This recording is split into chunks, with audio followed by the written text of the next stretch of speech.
Nah, iman kepada kitab. Apa artinya kitab itu? Kitab itu sebenarnya artinya yang ditulis, maktub. Sama dengan ilah. Ilah itu artinya ma'luh, ismul maf'ul. Artinya yang disembah. Ilah itu artinya ma'luh, artinya yang disembah. Kitab itu artinya maktub, yang ditulis. Quran itu artinya yang dibaca, dari kata-kata qara'a yaqra'u.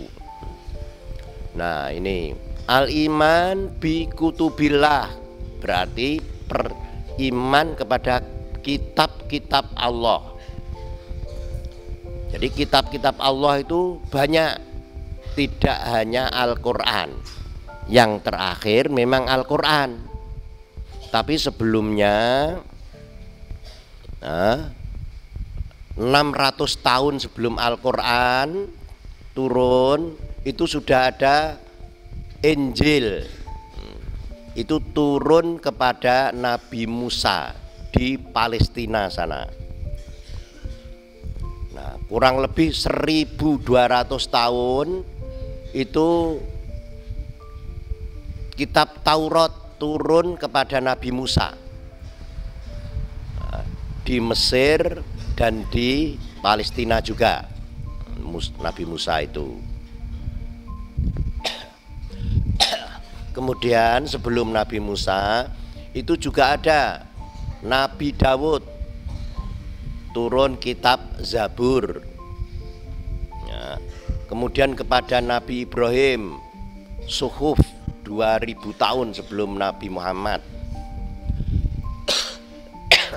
Ini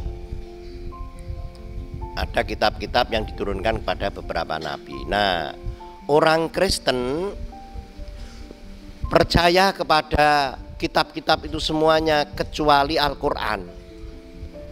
Jadi orang Kristen itu, buku kitabnya orang Kristen itu sampai hari ini ada 2 buku, namanya Kitab Perjanjian Lama dan Kitab Perjanjian Baru. Kitab Perjanjian Lama itu disebut Old Testament atau Al-Ahdul Qadim, Perjanjian Lama. Nah, Kitab Perjanjian Lama itu menurut orang Kristen itu terdiri dari Kitab Taurat, Kitab Zabur, dan Kitab peninggalnya Nabi Ibrahim. Itu dipercaya oleh orang Kristen. Tapi orang Yahudi yang mengikuti Nabi Musa tidak mengakui kitab Injil yang diturunkan pada Nabi Isa itu, tidak mengakui Injil itu. Orang Yahudi itu, mereka hanya percaya pada kitab Taurat dan kitab Zabur saja.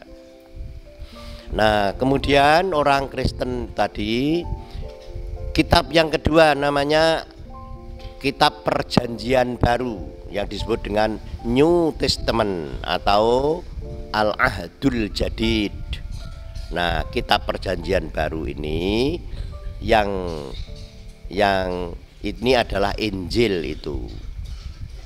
Nah, orang Kristen menyebut Injil itu Gospel atau Bible. Bible atau Gospel. Nah, gitu. Nah, orang-orang Kristen percaya kepada Al-Ahdul Qadim, percaya kepada Taurat, Zabur, Suhuf, percaya kepada Injil.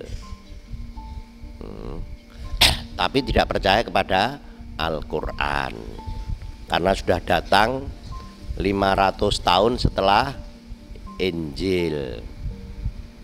Nah, ini jadi menurut sejarah baik para peneliti orang Islam maupun orang Kristen sendiri, ternyata apa? Kitab Injil itu tidak hanya satu, tapi banyak, ratusan jumlahnya, macam bentuknya itu. Kemudian pada tahun 225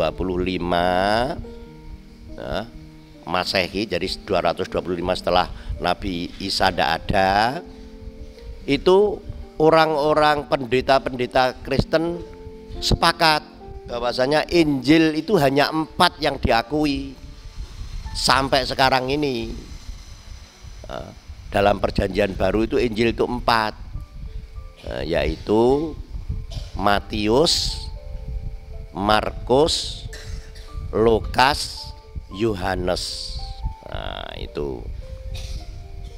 itu satu Injil saja ada 4 macam. Nah kalau Al-Quran hanya satu huruf pun nggak ada yang berubah kalau Al-Quran. Bahkan menurut penelitian orang Islam, Injil yang benar, yang sesuai asli yang dibawa oleh Nabi Isa itu Injil namanya Barnabas. Nah, Injil-Injil yang sudah ada ini sudah banyak dirubah oleh pendeta-pendeta itu. Sampai saya itu punya buku 125 kesalahan Injil. Sudah tidak hanya 1-2 saja kesalahan, macam-macam kesalahannya. Ya jelas zaman Nabi Isa menurut Islam tidak mungkin Nabi Isa itu mengaku saya sembahlah aku, saya ini anaknya Tuhan. Tidak mungkin. Tapi itu dibikin-bikin, anaknya Tuhan, sembahlah aku, sembahlah Yesus. Udah tidak karu-karuan. Nah itu yang parah. Maka kalau orang meneliti dengan seksama, dengan rajin, dengan tidak akan percaya kepada Injil itu. Ya, silahkan pelajari untuk perbandingan agama. Saya dulu juga belajar perbandingan agama tentang sejarah Injil, sejarah Nabi Isa. Itu saya juga waktu kuliah itu juga belajar itu ilmu perbandingan agama. Nah, ini supaya tahu, supaya jangan sampai kita keliru. Kalau Al-Quran, bukan main, satu huruf pun tidak ada yang berubah. Kalau Injil sudah nggak ada yang dari bahasa aslinya, itu semuanya itu Injil bahasa Indonesia, Injil bahasa Inggris, Injil bahasa Jawa, Injil bahasa Arab, Injil bahasa Tiongkok. Nah begitu. Kalau Al-Quran nggak ada, Al-Quran bahasa Indonesia nggak ada. Yang kalau ada Indonesia itu terjemah, bukan Quran. Nah begitulah. Inilah perbedaan pokok kita harus. Jadi kita harus percaya kepada kutubullah sebelum Al-Quran itu secara global, bukan perincian. Tapi kepada Al-Quran kita harus percaya secara terperinci, kata per kata, huruf per huruf, kalimat per kalimat. Kalau kepada ini, pokoknya saya percaya ada kitab Injil kepada Nabi Isa, ya sudah percaya, tapi nggak usah percaya satu persatu, karena itu kalau diteliti banyak kesalahannya. Dan Al-Quran itu menyempurnakan yang sudah-sudah, kitab-kitab yang sudah dirubah-rubah oleh siapa yang merubah? Pendeta-pendeta itu.